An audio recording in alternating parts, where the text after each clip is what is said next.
Assalamualaikum warahmatullahi wabarakatuh. Puji syukur kehadirat Allah Subhanahu wa taala yang telah melimpahkan rahmat dan karunia-Nya hingga nikmat sehatnya sehingga saya pribadi dapat membuat salah satu tugas video hukum mengenai delik oleh dosen pengampu Muhammad SHMH. Di sini saya akan menjelaskan terlebih dahulu apa yang dimaksud dengan delik. Nah, delik adalah perbuatan yang melanggar hukum dan dapat dikenakan sanksi pidana. Delik merupakan dasar untuk menuntut seseorang di pengadilan jika telah melakukan tindak pidana. Nah, itulah pengertian delik secara singkatnya. Adapun jenis-jenis delik dalam hukum pidana. Yang pertama ada delik material. Nah, delik materi ini perbuatan yang menghasilkan akibat tertentu, misalnya pencurian. Nah, selanjutnya juga ada delik formal. Delik formal ini perbuatan yang dianggap melanggar hukum meskipun tidak menimbulkan akibat, seperti penipuan. Selanjutnya delik terus-menerus. Delik terus-menerus ini perbuatan yang berlangsung lama seperti pencemaran nama baik. Selanjutnya delik instan. Nah, delik ini perbuatan yang hanya terjadi dalam waktu singkat, misalnya penganiayaan. Selanjutnya delik penyertaan.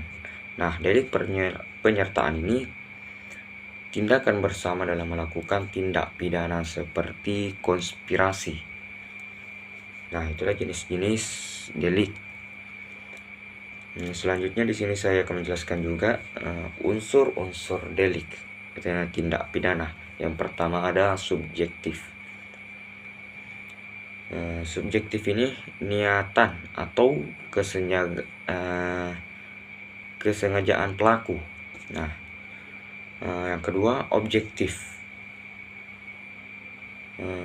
Unsur objektif ini perbuatan yang dilakukan octus reus. Selanjutnya ada unsur akibat. Nah, dampak dari perbuatan tersebut terhadap masyarakat atau individu. Nah, yang keempat keterpaduan.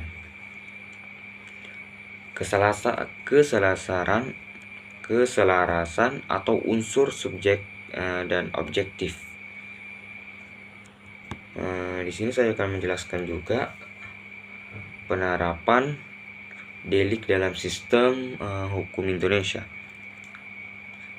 Dalam sistem hukum Indonesia, delik diatur dalam Kitab Undang-Undang Hukum Pidana (KUH). Proses penuntutan delik dilakukan oleh jaksa dan pelaku dapat diadili di pengadilan sesuai dengan hukum yang berlaku. Pasal-pasal mengenai delik itu beberapa pasal penting dalam KUH yang mengatur delik itu diantara lain dalam pasal 362 itu mengatur tentang pencurian.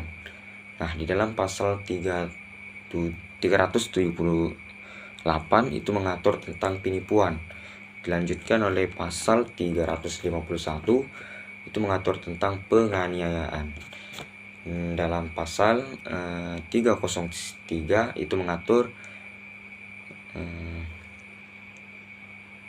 penipuan.